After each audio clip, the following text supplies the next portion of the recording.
morning students. Today we will discuss about inductive approach. Inductive approach means this is an approach which is used to teach grammar basically. अगर हम language की बात करें, language में inductive approach का use जो है वो ग्रामर के जो कॉन्सेप्ट्स हैं उनको टीच करने के लिए किया जाता है। अब इंडक्टिव अप्रोच है क्या, इसका थोड़ा सा मीनिंग हम क्लियर कर लेते हैं, इसका मीनिंग समझ लेते हैं। इंडक्टिव अप्रोच एक ऐसी अप्रोच है जिसमें कि साइकोलॉजिकल प्रिंसिपल्स को फॉलो किया जाता है, मीन जिसमें कि सिंपल टू कॉम्प्लेक्स चलते हैं हम, जिसमें कि हम मिले हैं जैसे कि पर्टिकुलर टू जनरल, मीन्स किसी पर्टिकुलर चीज से किसी कॉन्सेप्ट के एक पार्ट से उस रूल की तरफ उसको जनरलाइज करते हैं, मीन्स जनरल की तरफ चलते हैं। ऑब्जर्वेशन टू लॉ की तरफ चलते हैं, ऑब्जर्व करके किसी चीज को उसके बाद में उसके पीछे क्या लॉजिक है, क्या उसका लॉ है, क्या उसका रूल है, उसकी तरफ हम जाते हैं। सिंपल टू हम कॉम्प्लेक्स चलते हैं, पहले सिंपल चीजों के थ्रू, सिंपल एग्जाम्पल्स के थ्रू समझते हैं, उसके बाद कॉम्प्लेक्स जो चीजें हैं, जो टर्म्स हैं उस कॉन्सेप्ट के बारे में, उनकी तरफ हम चलते हैं। उसके बाद example to rule. Inductive approach में जो हम फॉलो करते हैं पैटर्न, वो क्या है, एग्जाम्पल टू रूल हम चलते हैं। मीन्स पहले हम स्टूडेंट्स को एग्जाम्पल देते हैं किसी भी चीज के, किसी भी कॉन्सेप्ट के बारे में, किसी भी टॉपिक के बारे में, उसके बाद उसका रूल बताते हैं। लैंग्वेज टीचिंग में इंडक्टिव अप्रोच का जो यूज है वो बेसिकली मैंने बताया आपको कि ग्रामर टीच करने के लिए किया जाता है। तो ग्रामर का अगर कोई टॉपिक हमने स्टूडेंट्स को कराना है तो पहले हमने स्टूडेंट्स को एग्जाम्पल बताने हैं, उसके बाद उन एग्जाम्पल के बेसिस पे स्टूडेंट खुद से उसका रूल जो है वो फॉर्म करेंगे, डेफिनेशन जो है वो फॉर्म करेंगे, मींस डेफिनेशन को निर्माण करेंगे, डेफिनेशन का या रूल खुद से ही बताएंगे वो उन एग्जांपल्स को देख करके, उनको ऑब्जर्व करके, एनालाइज करके उन एग्जांपल्स को। इंडक्टिव अप्रोच का यूज जो है वो साइंस को टीच करने के लिए भी किया जाता है और मैथ्स में भी इसका यूज किया जाता है। मैथ्स में जैसे सम वगैरह पहले एग्जांपल बताएंगे, फिर उसको उसके फॉर्मूला बताएंगे कि इसको हमने किस फॉर्मूला के थ्रू सॉल्व किया और कैसे उस फॉर्मूला को पुट किया है। ऐसे ही लैंग्वेज में भी पहले रूल पहले एग्जाम्पल बताएंगे, उसके बाद उन एग्जाम्पल के बेसिस पे हम रूल बताते हैं। जैसे स्टूडेंट्स को हमने नाउन का टॉपिक कराना है सपोज, तो पहले हम नाउन के कुछ एग्जाम्पल्स जो है वो स्टूडेंट्स को बताएंगे या ब्लैक बोर्ड पे या चॉक बोर्ड पे लिखेंगे। फिर उन एग्जाम्पल के बेसिस पे हम स्टूडेंट्स को कहेंगे कि इन एग्जाम्पल के बेसिस पे आप इसका रूल बनाने की कोशिश करिए, जहां कहीं स्टूडेंट्स को डिफिकल्टी आएगी वहां टीचर उसकी हेल्प करता है। अब इंडक्टिव अप्रोच में हम क्या पैटर्न फॉलो करते हैं, क्या इसका प्रोसीजर है या क्या इसके स्टेप्स हैं, तो स्टेप्स देख लेते हैं। इंडक्टिव अप्रोच को यूज करने के लिए एक टीचर को कौन कौन से स्टेप्स जो है वो फॉलो करने चाहिए अगर उसने इंडक्टिव अप्रोच के थ्रू कोई ग्रामर का टॉपिक टीच करना है लैंग्वेज के सब्जेक्ट में।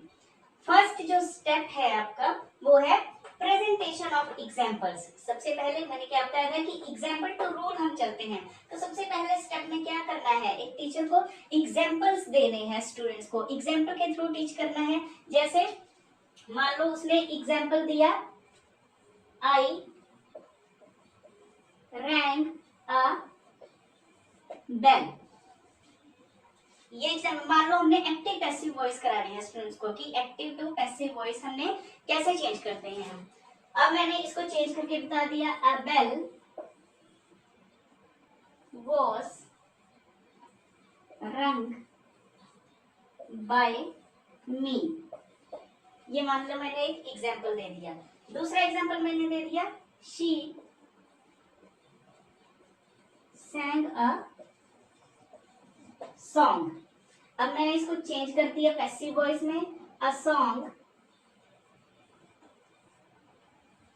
was sung by her। ये मैंने दो एग्जाम्पल स्टूडेंट्स को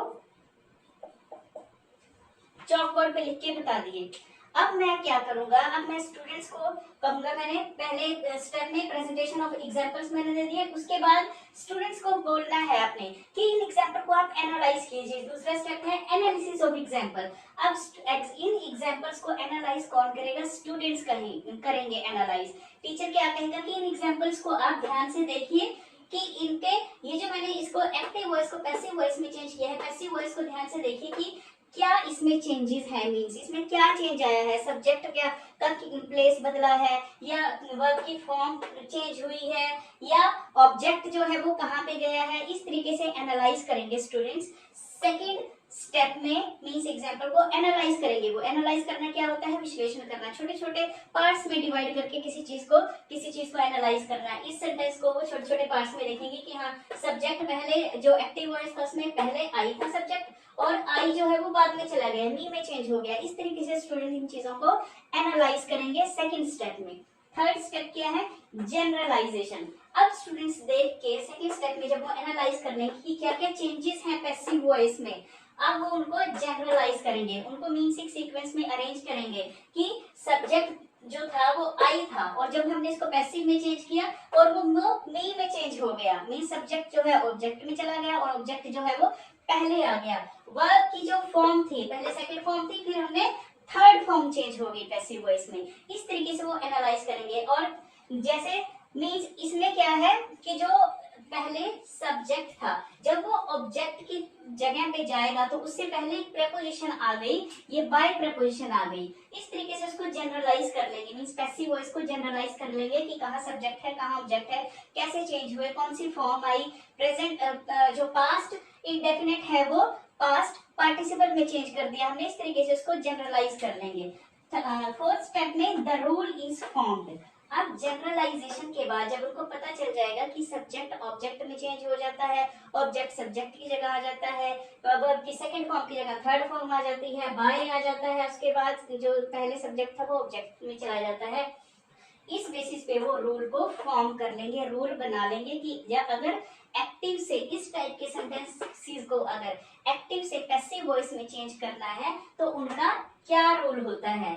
क्या रूल होता है, सब्जेक्ट जो है वो ऑब्जेक्ट बन जाता है, ऑब्जेक्ट जो है वो सब्जेक्ट बन जाता है, वर्ब की सेकेंड फॉर्म जो है वो वर्ब की थर्ड फॉर्म में चेंज हो जाती है, बाय प्रेपोजिशन ऐड हो जाती है। इस तरीके से वो एक रूल जो है वो फॉर्म कर लेंगे, रूल को बना लेंगे। अगले स्टेप में क्या करेंगे, वेरिफिकेशन ऑफ द रूल। अब टीचर क्या करेगा, इस रूल को वेरीफाई करने के लिए कुछ और एग्जांपल्स देगा, इसी टाइप के कुछ और एग्जांपल्स स्टूडेंट्स को वो बताएगा इस रूल को वेरीफाई करने के लिए कि हाँ ये रूल जो है वो जो रूल उन्होंने बनाया है वो रूल सही है और वो रूल इस टाइप के सेंटेंसेस में वही रूल फॉलो होता है जब हम इस टाइप के सेंटेंसेस को active to passive voice change करते हैं। लास्ट में क्या है, प्रैक्टिस ऑफ द रूल। अब क्या करेगा टीचर, स्टूडेंट्स को प्रैक्टिस करवाएगा। प्रैक्टिस के लिए वो क्या कहेगा, स्टूडेंट्स को कहेगा कि इसी टाइप के और सेंटेंसेस अपने आप से बना करके दिखाइए और एग्जांपल्स मुझे इसी टाइप के अपने आप से क्रिएट करके दिखाइए जिसमें कि इस रूल को फॉलो किया गया हो या इस रूल को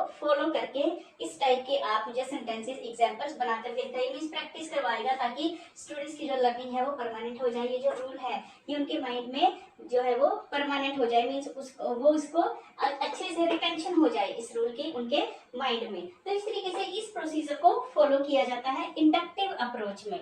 इंडक्टिव अप्रोच, ये थी इंडक्टिव अप्रोच की, इसमें हम पहले एग्जांपल बताएंगे, उसके बाद स्टूडेंट उन एग्जांपल के बेसिस पे खुद से रूल जो है वो फॉर्म करेगा। अब इसके कुछ एडवांटेजेस भी होंगे इंडक्टिव अप्रोच के। इंडक्टिव अप्रोच के बहुत सारे एडवांटेजेस है, हम देख लेते हैं इसके क्या क्या एडवांटेजेस है। एडवांटेजेस,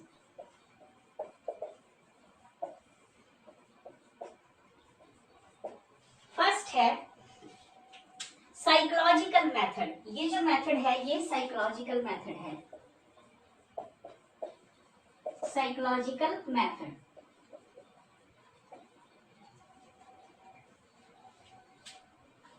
ये जो मेथड है इसमें साइकोलॉजिकल प्रिंसिपल्स जो है, जो साइकोलॉजिकल मैगजीम्स हैं उनको फॉलो किया जाता है, इसलिए इस मेथड को साइकोलॉजिकल कहा गया है। जैसे सिंपल टू कॉम्प्लेक्स है, ऑब्जर्वेशन टू लॉ है, पर्टिकुलर टू जनरल है, ये क्या है, कुछ साइकोलॉजिकल प्रिंसिपल्स हैं। इस मेथड में इन प्रिंसिपल्स को फॉलो किया जाता है, इसलिए ये एक साइकोलॉजिकल मेथड है, साइकोलॉजी के अकॉर्डिंग है। मींस जैसे एक चाइल्ड की साइकोलॉजी होती है कि वो पहले इजी चीजें जल्दी सीख जाता है, उसके बाद वो कॉम्प्लेक्स चीजों को आसानी से सीख लेता है, इसमें इसी प्रिंसिपल को फॉलो किया जाता है, इसलिए इसको साइकोलॉजिकल मेथड कहा जाता है। दूसरा है इसका एडवांटेज, ब्रेक्स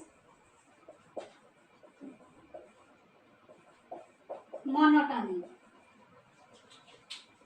मीन्स ये क्या है, क्लासरूम की जो नीरसता होती है, जो मोनोटोनी होती है क्लासरूम में, एक ही तरीके से हम चीजों को पढ़ते जाते हैं, स्टूडेंट को लेक्चर मेथड के थ्रू हम अगर कंटेंट प्रोवाइड करते जाते हैं तो स्टूडेंट्स जो है वो क्या हो जाते हैं, बोर हो जाते हैं, क्लासरूम का जो एनवायरनमेंट है वो नीरस हो जाता है। तो ये जो मेथड है, ये जो अप्रोच है इंडक्टिव अप्रोच, ये क्लासरूम की जो मोनोटोनी है उसको ब्रेक करती है, नीरसता को दूर करती है।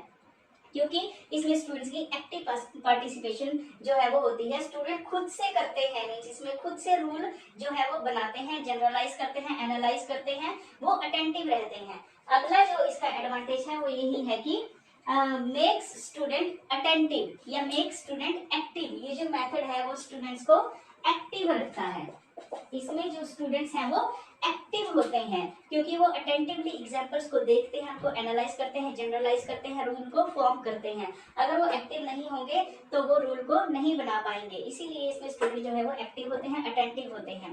नेक्स्ट जो इसका बेनिफिट है या इसका एडवांटेज है वो क्या है कि ये जो मेथड है ये ग्रामर को टीच करने के लिए बहुत ज्यादा इफेक्टिव है। जैसे जो डिफिकल्ट टर्म्स हैं या ग्रामर के जो रूल्स हैं उनको टीच करने के लिए, या साइंस है या फिर मैथ्स है उसको टीच करने के लिए बहुत ज्यादा इफेक्टिव है। ये इसका एक एडवांटेज है कि जो ऐसे टर्म्स हैं, मुश्किल टर्म्स हैं, उनको हम इजीली इस मेथड के थ्रू टीच कर सकते हैं। अब ये थे इसके एडवांटेजेस, अब इसके कुछ डिसएडवांटेजेस भी हैं। हर एक चीज के कुछ पॉजिटिव एस्पेक्ट भी होते हैं और नेगेटिव एस्पेक्ट भी होते हैं, तो इसके भी कुछ डिसएडवांटेजेस हैं। अब इसका फर्स्ट जो डिसएडवांटेज है वो क्या है? डिसएडवांटेज में जो फर्स्ट है वो है टाइम कंज्यूमिंग। ये जो मेथड है ये बहुत ज्यादा टाइम कंज्यूमिंग है। टाइम कंज्यूमिंग क्यों है? क्योंकि टीचर को बहुत सारे तब तक एग्जाम्पल स्टूडेंट्स को देते रहना पड़ेगा, उसको तब तक एग्जाम्पल जो है वो फ्रेम करता रहेगा टीचर, जब तक कि स्टूडेंट उसको एनालाइज करके, उसको जनरलाइज करके उसका एक रूल तक नहीं पहुंचते, तब तक टीचर को जो है वो एग्जाम्पल स्टूडेंट्स को देते रहना है। तो इसलिए ये टाइम कंज्यूमिंग प्रोसेस है बहुत, कि स्टूडेंट को एग्जाम्पल पहले देने हैं, जब तक वो रूल तक नहीं पहुंचेंगे हम एग्जाम्पल देते रहेंगे। सेकेंड जो है इसका जो डिसएडवांटेज है वो क्या है? Student get frustrated. Sometimes student frustrate हो जाते हैं। क्यों? क्योंकि उनको हर एक की अपनी एक हैबिट होती है चीजों को लर्न करने की, चीजों को सीखने की। इस मेथड के थ्रू सारा मींस स्टूडेंट को ही सब कुछ करना होता है। टीचर को क्या है? एग्जांपल देने हैं, बाकी एनालाइज भी स्टूडेंट ने करना है, जनरलाइज भी स्टूडेंट ने करना है, रूल भी स्टूडेंट ने फ्रेम करना है। उसके बाद प्रैक्टिस में, जब हम प्रैक्टिस कराएंगे लास्ट स्टेप में, उसके बाद खुद से एग्जाम्पल स्टूडेंट को ही फ्रेम करने हैं। इसलिए स्टूडेंट कई बार जो है वो फ्रस्ट्रेट हो जाते हैं इस मेथड में। थर्ड जो है वो क्या है कि कई बार स्टूडेंट जो है वो गलत कॉन्सेप्ट जो है वो फॉर्म कर लेते हैं, गलत कॉन्सेप्ट जो है वो निर्माण कर लेते हैं, या रूल जो है वो गलत समझ लेते हैं कई बार, कई केसेस में। तो ये इसका एक डिसएडवांटेज है कि एग्जाम्पल्स के थ्रू कई बार वो एनालाइज नहीं कर पाते, जनरलाइज नहीं कर पाते। अगर टीचर उनकी हेल्प ना करे तो अगर वो खुद से रूल जो है वो फॉर्म करते हैं तो कई बार वो रूल को गलत तरीके से फॉर्म कर लेते हैं या गलत लॉजिक लगा लेते हैं कई बार वो एग्जाम्पल के बेसिस पे। तो ये थे कुछ इसके डिसएडवांटेजेस। तो इंडक्टिव अप्रोच के थ्रू मैंने आपको बताया कि इसमें हम पहले एग्जांपल लेते हैं, फिर रूल की तरफ चलते हैं। इसका एक प्रोसीजर है, कुछ स्टेप्स हैं जिनको हम फॉलो करके एक टीचर इफेक्टिव वे में ग्रामर का कोई भी टॉपिक टीच कर सकता है, और इसके कुछ एडवांटेज और डिसएडवांटेजेस भी हैं। आई होप आपको ये वीडियो अच्छा लगा होगा, ये कंटेंट समझ आया होगा। Thank you so much.